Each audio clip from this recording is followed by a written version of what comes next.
Previously on أهل الخير.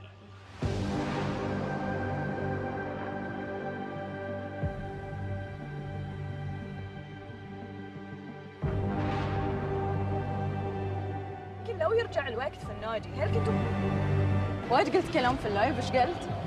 ايش كنت تقول لهم؟ اولا الصبل الاحمر، معلوميتك هذا الصبل يعني عمره اكثر من 50 عام، ويعني واسطول كبير وقلعه كؤوس. العود اللي تكب اوت خلاص الى مزبله التاريخ انتهى. انا قاعد اخذ خطوات الى الرقي بالسباق، فهذه خطوه مهمه. مين نخلي لها الله يحفظهم.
انا خاف تزعل.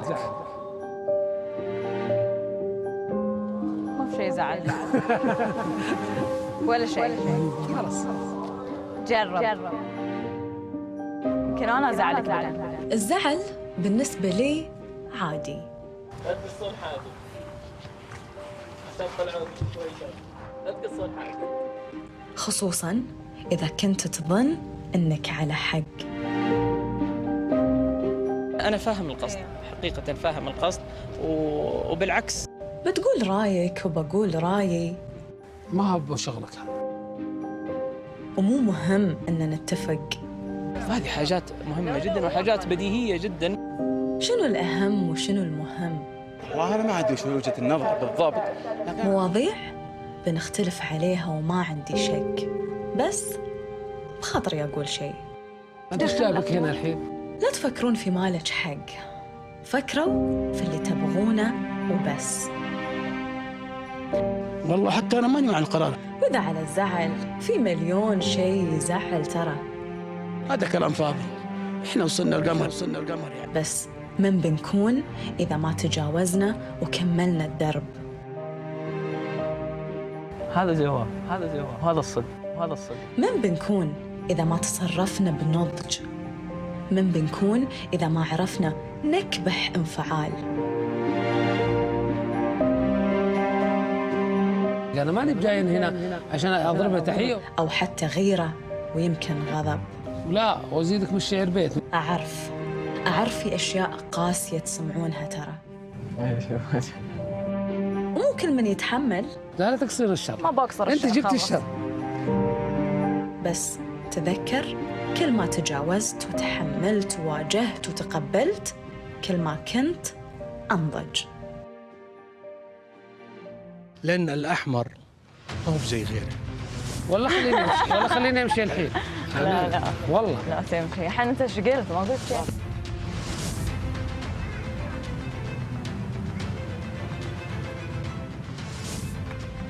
انت موافق اعرض هاي؟ ايه؟ موافق ان انا اعرض ذي الكلام اللي قلته؟ ايه عادي. عندي أكثر من شيء اليوم. أولهم موضوع الصراحة كنت مترددة أكمله ألغيه ولا شو أسوي فيه، لأنه بالنسبة لي منتهي، والمفروض يكون بالنسبة لكم بعد منتهي، بس دامه لا بيبقى لي سؤال واحد فقط أسأله فيه، وهو ليش النادي قبل لا ياخذ هذا القرار ما أعطى إشعار حق الملاك والمدربين انه والله ترى اللزق سيتم ايقافه ابتداء من والطريق جميل.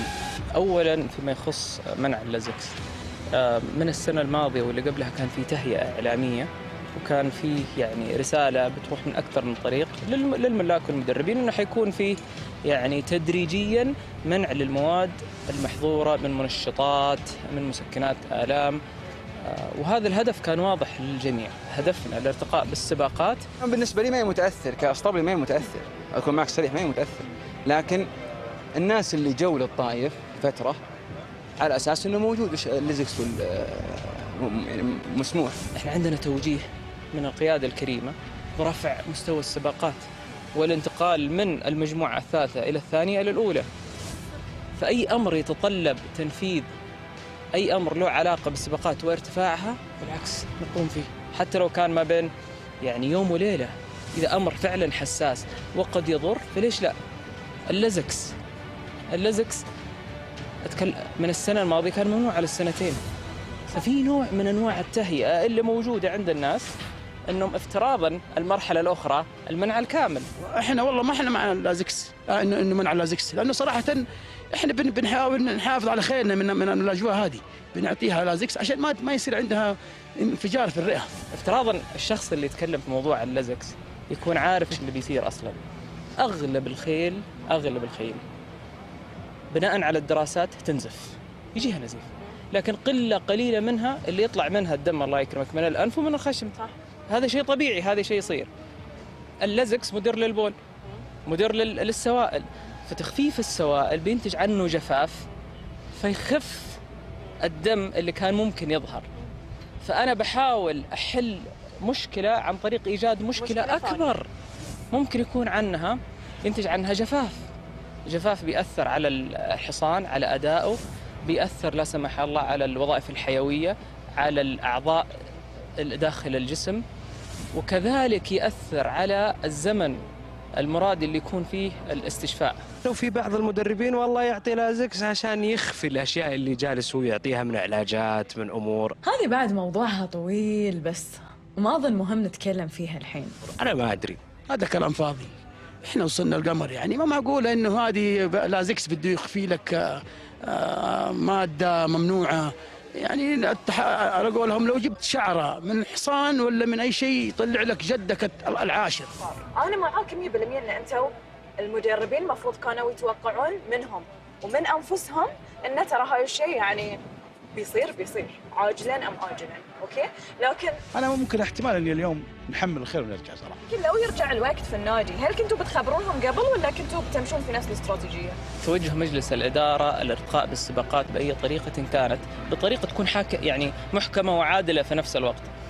الرسائل اللي كانت يعني تكون في الاعلام وتصدر من اعضاء مجلس الاداره في الارتقاء بالسباقات، محاربه الانشطه، وكذلك يعني وجود بعض القوانين اللي مثلا وضعت السنه الماضيه واللي قبلها، مثلا في البيوت لما منع، في اللزكس لما وضع للسنتين. فافتراضا يعني هذا هو انتم افتراض ولكن يعني للامانه ما نبغى نقول انها صارت بيئه طارده للملاك. ليش طارده للملاك؟ يعني مثال، انا الحين مثال عندي حصان مثلا، خلينا نقول عنده مشكله يكب. حلو. الان عندك الجو هنا، جو المملكه العربيه السعوديه ما هو مثل جو امريكا او جو اوروبا. ولا شوف لك بدايل درج عليها. ما هو بوقت بيع ومشتري. انت تشوف وقت بيع ومشتري؟ ها؟ انا ما اشوف شيء. ما انا بعد اسالك الان، وقت بيع ومشتري؟ ما هو وقت بيع ومشتري. خلاص يعني لما تشتري قبل موسم ب4 شهور 3 شهور، تسوي استعدادات، تهيئ حصان، تهيئ كذا تهيئ كذا، ما عاد في وقت صراحه. لا العود اللي تكب اوت. ما هو باوت خلاص الى مزبله التاريخ. انا قاعد اخذ خطوات الى الرقي بالسباق، فهذه خطوه مهمه. مين خلي الاهل الله يحفظهم. كان يعني معك سالم 100%. فان كان قصدي صح؟ انا فاهم القصد، حقيقه فاهم القصد، وبالعكس يعني يعني التدرج في بعض الامور مهم، الانسان يهيئ نفسه. لكن ارجع يعني اقول مساله المنشطات، مساله مسكنات الالام، هذه من اهم العناصر اللي حيكون يعني فيها رقابه عاليه لتحسين بيئه الخيل. هم قالوا بعد ما يدخل الطائف او بعد ما الناس استاجروا غرف في الطائف واسطبلات، فهذا يعني اثر شوي في ناس. طبعا في خيل جت وخسروا عليها اهلها واستئجار وغرف وسلموها مدربين، وهي تاخذ ليزكس. وحتى موضوع الاسطبلات بعد موضوع طويل، بس خلي يخلص الموسم ويعدي وبعدها نتناقش فيه. مثل ما قلت، توجيه من القياده برفع مستوى السباقات، وهذا حقيقه مجلس الاداره حريص. لو رد فيكم الوقت كنتوا على الاقل بتقولون لهم انه ترى في الوقت الفلاني، ولا هو اصلا كان قرار مفاجئ حقكم، فانتوا اصلا ما قدرتوا تقولون حق الناس يعني خلاص صار القرار اليوم احنا بنمنع اللازكس، اوكي نطبق القرار. كان في تهيئه عن طريق الاعلام، كان في يعني التهيئه يعني اللي تكون في اللقاءات مع اعضاء مجلس الاداره. اسمه الامير بندر في اكثر من لقاء صرح انه حيكون هنالك في يعني خطوات يتخذها النادي في تطور السباقات والرفع من شأنها وتنظيف بيئة الخيل. هذه حاجات مهمة جدا وحاجات بديهية جدا. أعرف والله أعرف، بس مو هذه جواب السؤال أصلا. تعبت وأنتوا بعد تعبتوا صح؟ كل اللي كنت أحاول أقوله من البداية واللي المنطق يقوله الحين انت بتجي تطبق قرار، فقط تقول لهم ترى هذه القرار بيطبق وراح يتم تطبيقه يعني مثلا من التاريخ الفلاني بس. وجهة نظر سليمة، لكن تأكدي تماما في بعض الخطوات إذا كان فيها توجيه يعني من القيادة بتنفيذها أو يعني تنفيذ خطوة يعني مرتبطة بها للوصول إلى أمر ما، يفترض ممكن ما بين يوم وليلة. مو مشكلة، بس إذا أهل الخيل ما تقبلوا وما تأقلموا وما تجاوزوا الموضوع وظلوا يتكلمون فيه مثل ما نشوف كل أسبوع، مفروض ما نزعل، لأن النادي من الأساس تجاوز خطوة مفروض كانت تكون موجودة بغض النظر عن الظروف. بس بعد يلا عشان نتجاوز الموضوع وننهيه وما نرجع نتكلم فيه بعد، بقول هاي الأشياء المفروض الواحد ما يتأخر فيها أبداً، خصوصاً إذا هو كان أصلاً متأخر، فلازم تصير حالا. أوكي؟ صحيح.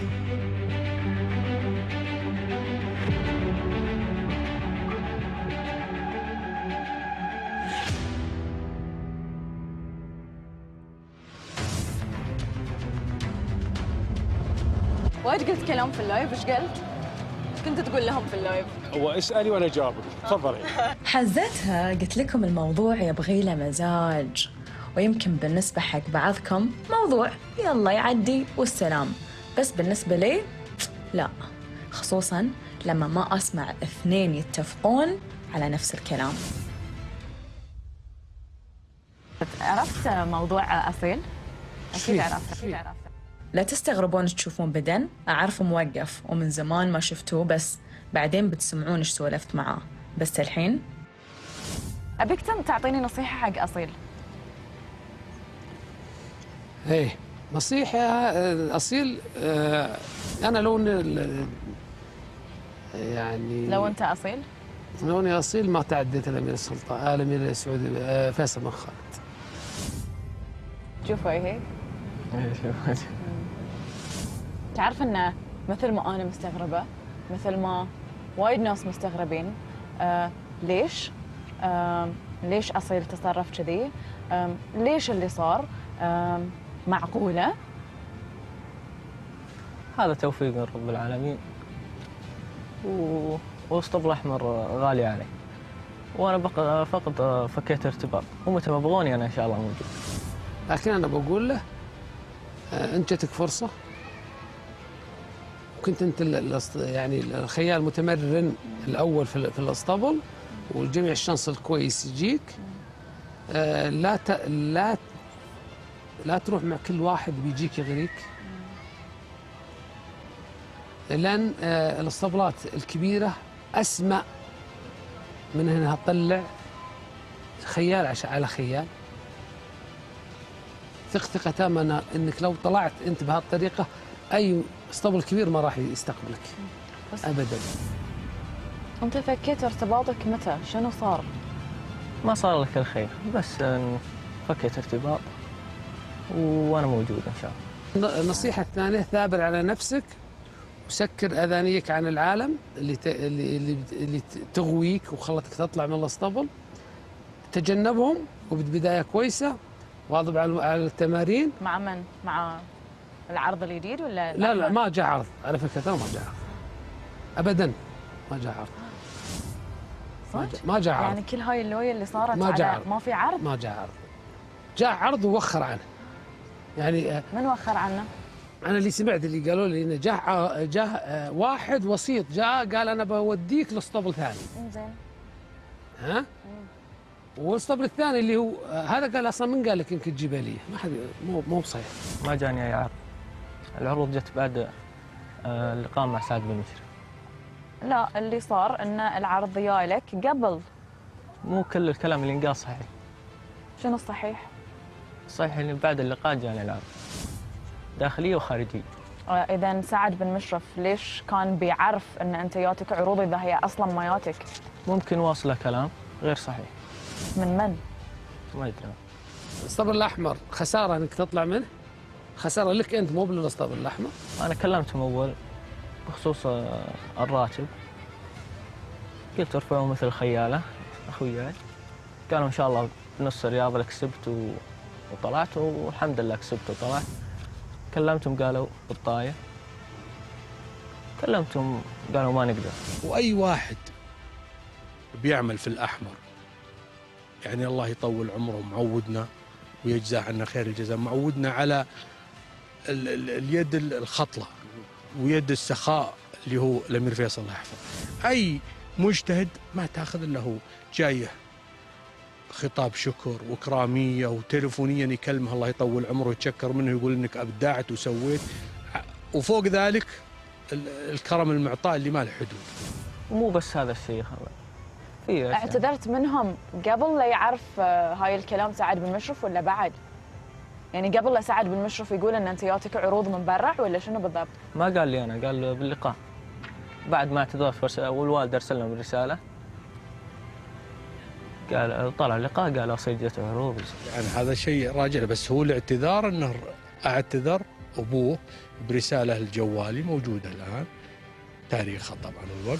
بس شو اللي يخلي فارس نفس اصيل يعني يبي يطلع من الاسطبل الاحمر؟ الماده فقط؟ لا ما طلعت عشان الماده، يكون الشمس او يكون من ناحيتين، من برا ومن الاسطبل. هل كان مهيأ له يعني جميع العوامل؟ طبعا ماخذ ركابيه اولى في اشواط رئيسيه، الاسطبل فيه 7 جوكيه.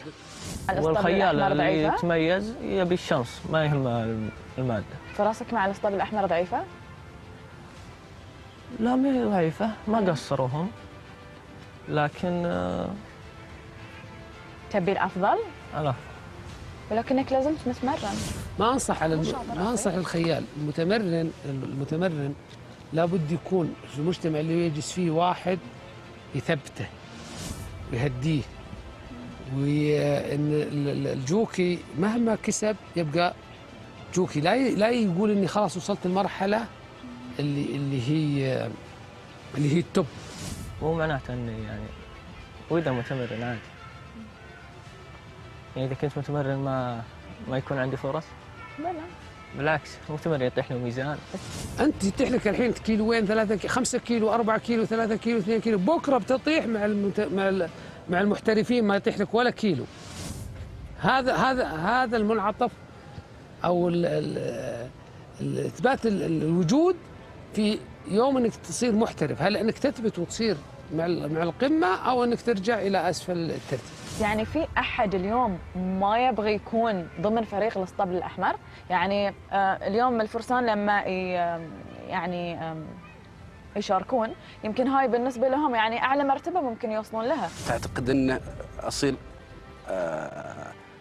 أخطأ في بدايته؟ لا بداية لا مسيرته في أنا ما أتوقع أنه أخطأ، ولكن هذه خيارات و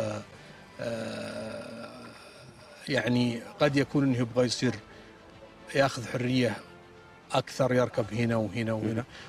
من أول وأنا حر. شلون من أول وأنت حر؟ من أول وأنا حر. من لما كنت مع الأحمر وأنت حر؟ لكنه لازم أنه يحرص الآن أنه أول في فرق أنك تركب في اسطبل كبير، وفي فرق أنك الآن تختار الركوبية، هذه ترى أصعب. أول كان يختار لك ويهيئ لك الشيء. من أول وأنا حر أركب برا وأركب جوا، ولكن في شوي يكون يعني في اسطبل. ولكن إيه عقدك كم مع الأحمر صح؟ كان العقد بالكلام والرجال يربطه لسانه. عقدنا كلام ما هو ورق. كملت السنة وطلعت. شفت العمر كلمة ما في عقد مع عقد. أنت أول شيء هو كان معنا من العام الماضي كويس، وحنا عادة هو أو غيره أي خيال سعودي مبتدئ ندعمه بشكل كبير ونكرس عليه الدروس المهمة في السباقات والركوب. وقد أي واحد الرائي والمتابع يشوف ركوبه تغير 180 درجة من العام الماضي للسنة هذه، صح ولا لا؟ هذه ما جات من فراغ. لو الاسطبل الأحمر بغوا يرجعونك بترجع؟ يقدمون عرضهم إن شاء الله، إذا عجبني أرجع. والله مو سهل أصيل. شنو العرض اللي بيرضيك؟ ما أدري، لكن كل يقدم عرضه، سواء اسطبل الأحمر. اسطبل الأحمر غالي علي، ما يحتاج. أعرف بس يعني مو بوايد غالي، شوي غالي. لا دامك تركتهم شوي غالي. لا مرة غالي علي، ومتى ما بغوني أنا موجود. بس الحين هم خلاص ما يبون بسبب التصرف اللي أنت تصرفته. ليش سألتيهم أنت؟ إيه. لا ما يبغون على كلامهم، ما خلاص. بنشوفه في الأحمر ولا ما راح نشوف؟ لا ما أتوقع، لأنه طلع من عندنا. والأحمر تراه يزخر بنجوم كثيرة يعني من ضمن مثل أصيل، وإن شاء الله أفضل بإذن الله. مو أي كلام يصير صح. هاي الكلام صح ولا غلط؟ ما ياك عرض من اسطبل الأمير العروضات جت بعد لقاء سعد بن مشرف. لا سعد بن مشرف الرسالة والاعتذار كانت قبل اللقاء. من اسطبل الأمير سلطان بن مشعل. من اسطبلات واجد بدون تحديد من أي اسطبل اسماء. الأمير سلطان بن مشعل. من اسطبلات واجد بدون ذكر اسماء، بدون تحديد اسماء. ما تحس انك خسرت فرصتك مع الاسطبل الأحمر؟ خسرت التطور مع الاسطبل الأحمر؟ ولا تحس انه الوضع اللي بتكون فيه بيكون وايد افضل؟ شوف يا طويل العمر، المختصر المفيد أنا متأكد أنه لو له رغبة يقعد عندنا كان قاعد، ولا بالكلام هذا. قد يكون هذا عذر، لكن إنه ممكن إنه ما حسبها صح، ممكن إنه ما حسبها صح، لكن أنا أتمنى له التوفيق، لأن الأحمر ما هو بزي غيره. لا إن شاء الله ما خسرت شيء، التوفيق عند رب العالمين. أتمنى إنه صح، أتمنى، وهي بتبين الأيام اللي جاية، بس أتمنى إنه إن شاء الله صح. يعني لو يرجع فيك الوقت بترجع تتصرف نفس التصرف؟ ما تصرفت. هو الوالد اللي أول شيء أرسل رسالة له. رسالة الوالد كانت واضحة، ما قال لهم إن جاء أصيل عروضات مثل ما قال سلطان بالمشعل أو زي كذا. شنو قال لهم عيال؟ بس قال أصيل بفكر ارتباط، وأصيل متى ما بغيتوه موجود، وأنتم ما قصرتوا غالين علينا. وبعيد عن أبوك، ودك لو أبوك ما تصرف هاي التصرف وتظل مع الاسطبل الأحمر؟ والله يا طويل العمر هذا عاد ما أدري عنه، هذه راجعة للرئيس التنفيذي اللي هو الأخ سعد المشرف، ويرجع راجع له. أما أنا شخصيا ما أتوقع أنه يعتذر أمس ويبي يعود يرجع، يعني يطلع أمس ويجي يعتذر اليوم. لكن الوالد يشوف شيء أنا ما أشوفه، والوالد أدرى. أبوه يعرف مصلحته، ما في شك. أبوه أحرص من الناس كلهم على مصلحته. غلطة الشاطر 10 وغلطة المتمرن عن 20. متمرن يتيح له كيلوات، لكن بكره لو انه محترف بقول ان شاء الله بيعين شانس وبيمشي. لكن المحترف المتمرن بكره اذا اكتفت تخفيض له خلاص، يا انا من ذراعك ولا اجلس.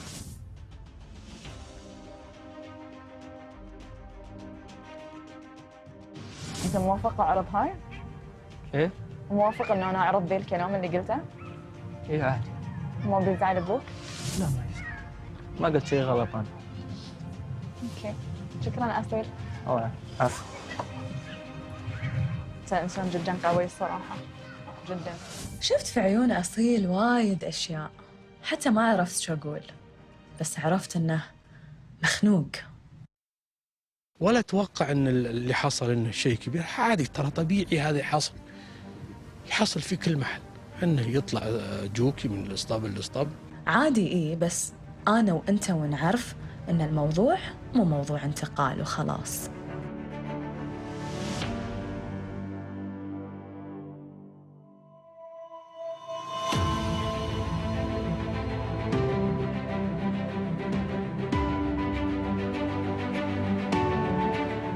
ما لحقنا نشوفك بدل من بداية الموسم يعني. ان شاء الله اخر موسم. ها؟ آخر الموسم؟ ان شاء الله ولا في موسم الرياض. عاد يمكن أنا أكون مشيت فقلت خل لازم أشوفك اليوم لأن ما أعرف لما تبي تتم موقف وما أعرف إذا أصلاً عقب رجعت بترد توقف ولا لا. هذه كلها أقدار من الله سبحانه وتعالى.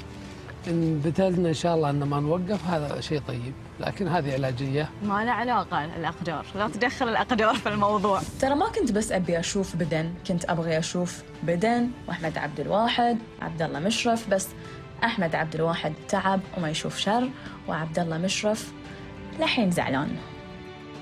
أنت إيش جايبك هنا؟ الأقدار. خلاص.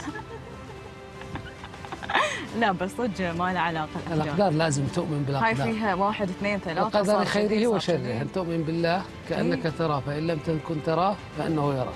الحين أنت أعطيت مادة وطلعت بوزيتيف أقدار. ما هو هاي مسبب. مو اللي أعطيته. عيال. هذا الدكتور خص الحصان وطلعت فيه. شنو أصلاً صارت سالفة توقيفك؟ توقيفي بنج موضعي. بس. يعني أنا بعطي بنج موضعي ما راح أعطي دكتور، ويمكن الخطأ إني أتحمل أنا 80% كعشان الوقت. مع أنه شهرين يعني ما هي، بس إنه كانت محقونة بين الجلد واللحم. فهذا هي اللي أثرت كثير يعني. مو أنا الحالي يعني، خاصة في هالمادة اللي هي البنج كثير مدربين طاحوا فيها، خاصة بعد ما تكون عندك سيرفس الحصان مفاصل ومفاصل وخص وكذا فتحتاجها يعني. فهذه طبيا يعني ما علاجية يعني غير استرويدية، وهذا صحيح انها يعني طلعت بوزيتيف، لكن انا اقول اني انا برضو الى الان ما اخطيت. مصر. شوف اللي يخطي هو اللي يعطي درجة أولى أو منشطة. شيء مادة منشطة هذا هو المخطئ، لكن مادة علاجية صدقيني المدرب سقط سهوا. مو سقط سهوا، المدرب يتعب، المدرب قائم مقام الدكتور وقائم مقام الفورمان كله يعني على راس المدرب. حلو. يعني شنو؟ يعني ذا الخطأ صار من المدرب. اي مني انا، مو من الدكتور مو من شخص اخر. احيانا انا اقول لك على العلاجات خلي هذه الماده هذه، لكن العلاجيات مثلا المضاد الحيوي، المضاد الحيوي له وقت، في احيانا لا يجلس. وعندنا احنا في نظام النادي الفروسيه ما عرفنا النظام الله يجزاهم خير اللي هو لجنه السعوديه، يوم يعطونك تحاليل عاديه ويوم يعطوك زراعه، ما تدري وش هل الزراعه تجيبك قبل 6 شهور.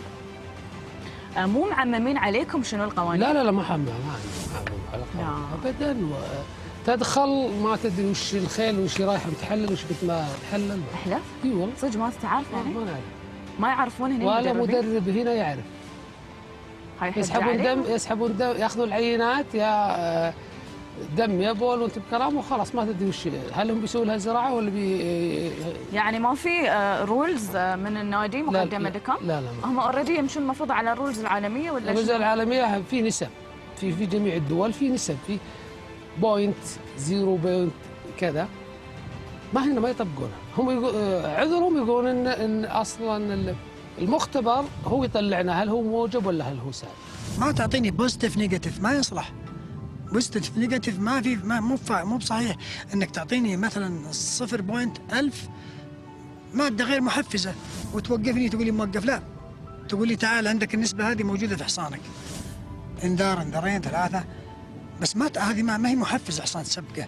هذه معطيها قبل شهرين وخاصه منها ما هي فيه، بس موجود اسم الماده موجود في الدم. وفيه المفروض ان في مع اللجنه الطبيه، مع اللجنه السباقات ولجنه السباقات والتحكيم، معهم لجنه طبيه متخصصه بتحاليل السباق. صح. هذا المفروض ايش؟ ان مثلا اللي هو نسبه البيوت مثلا 10 ايام، هل بعد ب 12 يوم لو سويت الزراعه وطلعت النسبه هذه، هل هو مؤثر على الحصان والا بواقي في جسم الحصان؟ المفروض انهم يبينون، لابد ان نكون دقيقين في كل شيء. هو ثقتنا فيهم عاليه، يعني نثق فيهم ونثق في امورهم ونثق في اجراءاتهم ونثق في تحاليلهم، وبالعكس تحاليلنا يعني سليمه وطاهره باذن الله، يعني ما يدخلها شوائب. بس الثقة في صوب، وأن أنت لازم تعطي المدربين خبر ويكون عندهم كل شيء موجود قدامهم في صوب. والمفروض ياخذون من الأنظمة العالمية، مو بياخذ لي السيء في أمريكا والسيء في بريطانيا ويجي يطبقه عندنا، لا. خذ الشيء الكويس من جميع الأنظمة وحطه عندنا. أنت لسه توك طالع، وبإذن الله أنا بنطلع إلى أن نحصل القمة العالمية برعاية سمو الأمير بندر. اللي هي نسبة الأدوية في الدم يجب أن تدرس ويجب أن تعرف. يعني لما تعطيني دواء من اسم معين إكس معين دواء وأقول لك يقعد في الدم سبع أيام وتجي تمسكني بعد 15 يوم، لا غلط. كم النسبة؟ يقول والله ما عندنا نسبة، عندنا إنه موجود في الدم بوزيتيف إيجابي. هذا غلط، ما يصير. لازم تعطيني النسبة، تقول لا نسبتك كذا، أنت عندك النسبة الإيجابية كذا، عندك مشكلة، أسلم الأمر. لكن تعطيني هذا تقول والله عندك موجود، طبيعي موجود. أنت ممكن تكشف نفسك أنك عندك لا سمح الله مرض من جاك من 4 شهور، ليزر وتحليل وتحاليل وزراعة، ويدرون فيك جلطة قبل 3 شهور جاتك بس عدت وأنت ما تدري عن شيء. فالدم بيدري إن هذا معطى، بس عطني نسبة يا أخي. النسبة غلط، اللي أعطيتني النسبة غلط. تعطيني تقول لي والله أنت عندك إيجابي، مو بصحيح إن عندي إيجابي. أنا عندي إيجابي أوكي، بس أنا ماشي صح. أقول لك معطي قبل 50 يوم، تقول لي لا أنت معطي قبل أسبوع، مو بصحيح. في نسبة. هل هي فعالة؟ لا فعالة. بس هم فعلا هاي اللي يمشون عليه؟ نعم هم اللي يمشون عليه. يا أخي بين لي، يجلس معي يا أخي، حط كل بداية موسم لقاء مع المدرب لجنة السباق والتحكيم وبين لي نظامك في التحليل. ما كنت أعرف هاي الشيء، كان دافعت عنه ناصر الأزمة، ما قدرت أدافع عنه. ما سمعتوا كل شيء ترى لحين، قلنا كلام وايد بس ما بعرضه قبل ما أسمع من الطرف المعني. نرجع الوضع بدن الحين. إذا بتقارن لي نتائجك بدن بين موسم الطايف وموسم الرياض، بتقول لي شنو أفضل؟ أفضل الرياض. الرياض أفضل من الطايف؟ لا العكس. لا الرياض. كنتائج وكؤوس كبيرة الرياض. كمركز في القائمة. لا أنا شوفي، أنا بعدد الخيل، لا تقولي لي، أنا عدد الخيل اللي معي كانت يعني تكون 20 25 30 إذا أكثر. وهنا أهلها يبون يركض فركض، لكن هناك أنا أقلص، لأن الغرف اللي عندي في الاسطبل ما هي كثيرة، فهنا أنا أستأجر لها استئجار. إيه بس كنتائج معناته هني أفضل. كنتائج، لكن كلي أنا شخصي الرياض. يغزر عليك البحر هناك؟ وين يغزر عليك؟ في الرياض؟ بحر الرياض شيء جميل. ما يغزر عليك البحر. لا هو الرياض منافسة مفتوحة للجميع. إيه يغزر البحر. والشمس والخيل القوية تكون راكضة هناك. لكن بدنا ممكن يفتقد الخيل اللي هي كلاس 1.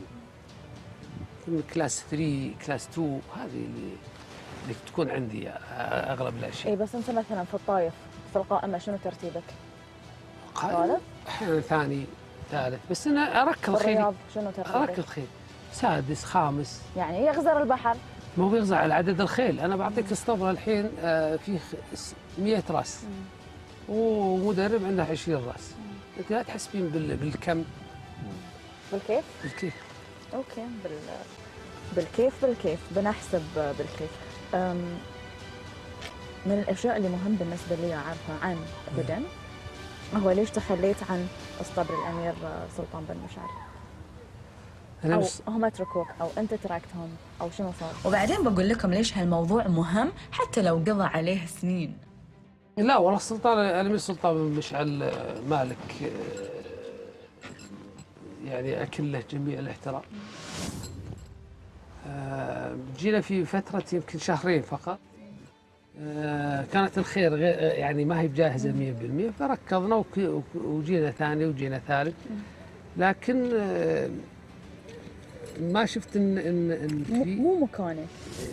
لا هو اسطبل الامير سلطان مشعل مكان اي مدرب فذ او مدرب يحتاج انه الامير سلطان مشعل الله يحفظه يعني دعم الاسطبل حاليا. انا اقول لك اول على ايامي كانت الخيل ما هي بالتوب الا حصان واحد ما شاء الله تبارك الله ركض عندي وجاء ثاني اللي هو كاربلنكو، وقدم سمو الامير الله يحفظه لاخيه سمو الامير فيصل بن خالد هديه.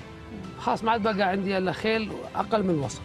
اوكي. بس هذا يعني شبه خلاص هم ما لقوا لك مكان في الاسطبل.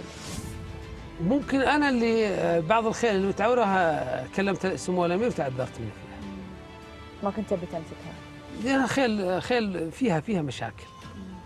كلمت سمو الامير وتقبل الفكره وقلت لسمو الامير الخيل يعني يمكن حوالي 4 روس يعني فيهم مشاكل وفيهم ما اشوف انها بتضيف لي او بتضيف لاسطبلك سمو الامير. كنت تتمنى انه يكون عندك مساحه اكبر في الاسطبل في وقتها؟ ممكن على لما كان كاربلنكو موجود. بصراحه كاربلنكو خلاص هو العين الاسطبل. خلاص خذ جاء ثاني في الكاس واهداه سمو الامير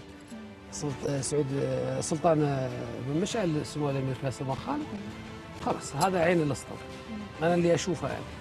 مستانس مع الاسطبل الابيض الحين؟ هو اسطبلي هذا مو مستانس اكيد. انا ولد اسطبل اعرف بس مو انت الوحيد حاليا هناك. معي زملاء. نعم معي زملاء وادعو لهم بالتوفيق ان شاء الله. بس ليش رجعت هناك؟ اعرف ان انت ابن الاسطبل الابيض، بس ليش قررت ان انت تبي ترجع تكون ابن الاسطبل الابيض؟ الاسطبل الابيض ما طلعت منها اصلا. كان في اختلاف بسيط بين في وجهات النظر لحاجه معينه وسمو الامير قال رح وانت موجود يعني لا لانه كان اختلاف وجهات النظر بواعد. الحين تقول لي الفضول بيذبحني. ما هو شغلك هذا. يعني على خيل؟ على تدريب؟ على شنو؟ مو بشغلك. كلش اختلاف وجهة نظر في حاجة وطلعنا فيها والحمد لله الأمور تمام. يعني في ناس يعرفون ومن قالوا لي مو بشغلنا كلنا ها؟ كلنا مو بشغلنا. لا مو بشغلكم وبعد ما قال لي سمو الأمير نرسل لك خيل عيل الحافظ وعيل الفراش. فهم انت رجعت حق الاسطبل الابيض هم قالوا لك يلا تعال انتهى الاختلاف في وجهات النظر صار. ما في اختلاف هو لحظي. وبعدين انت شوفي ان مثلا عندك 6 مواسم او 7 مواسم مع الاسطبل الابيض فحلو انك تغير شوي عشان تجي الطاقه. يعني كانك رحت تنفست ورجعت. ترى على فكره يعني انت اذا صرت في دوام واخذت اجازه او اخذت بريك عن ترجع تدبل انت تحتاج تجدد من نفسك شوي. نعم هذا. متبشر انا وايد احب متبشر.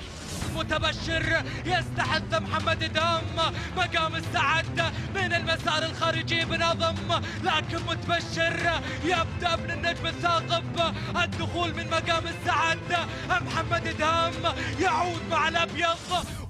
ايوه تحب متبشر؟ حصان زين. اللي انا حبيت متبشر الصراحه، ولان حبيت متبشر فشفت انه هو اصلا كان عندك، بس لما كان عندك ما قدم لا. ما حقق يعني ممكن اللي المفروض كان يحققه، بس فعلا يمكن لما يتم تغيير المدرب يكون افضل يتطور اكثر. نعم صحيح. تطور عند مع اخوي ناصر، أفضل؟ تطور عند اخوي ناصر تطور كبير. انا اول ما جاني سنتين بدايه ال3 سنوات ما قدم المستوى، ركض مركاض وجاء ثاني، وكاس المؤسسة جاء سادس، والباقي كله عند اخوي ناصر، والحمد لله حقق مكسبين التقديريه والاضافي، عفوا التقدير والكاس. اي بالضبط. وممكن ان شاء الله انه يقدم ان شاء الله ويروح لكاس الملك. حصان كويس واتمنى له التوفيق. شنو سوى مع ناصر فرق عن اللي انت ما كنت تعرف تسويه معه؟ والله ما هو بعندي عشان اعرف وش سوى معه، كل اسطبل له اسراره. ما سالته، بس يعني هو في النهايه حق الابيض. انا طاقم واحد، لكن حصان اذا تطور مع مدرب او شيء، او مثلا حصان راح لحصان ثاني، هذا شيء حلو انه يتطور، لان هذا الفائده للاسطبل الابيض. بس اتمنى له التوفيق. حق متبشر؟ حق متبشر. اوكي، طب بتشوف عيونك ابي اعرف شنو فيهم. ما فيها شيء. عن متبشر. نقول لهم ولا لا؟ سميه؟ نقول شنو فيها عيونك عن متبشر ولا نسكت؟ قولي له ان شاء الله ان العيون تطلع فيه ان شاء الله انه بطل قوي ان شاء الله. بيحقق مراكز، بيحقق ان شاء الله جوائز ان شاء الله كبيره ان شاء الله. تمنيته يكون عندك؟ والله ان شاء الله انه ما يروح بعيد. ما صار عند ناصر ان شاء الله انه قريب عندي. يعني تمنيته يكون عندك؟ اكيد حصان بطل اكيد اتمنى انه عندي. بس انت خسرته. ما خسرته، هذه فائده الاسطبل الابيض انه راح عند ما علي غير الاسطبل الابيض، انت كمدرب خسرت متبشر. اكيد خسرت الاسطبل. تحسف عليه؟ بطل مثل ذا اكيد. نقول حق ناصر يرجع لك مره ثانيه.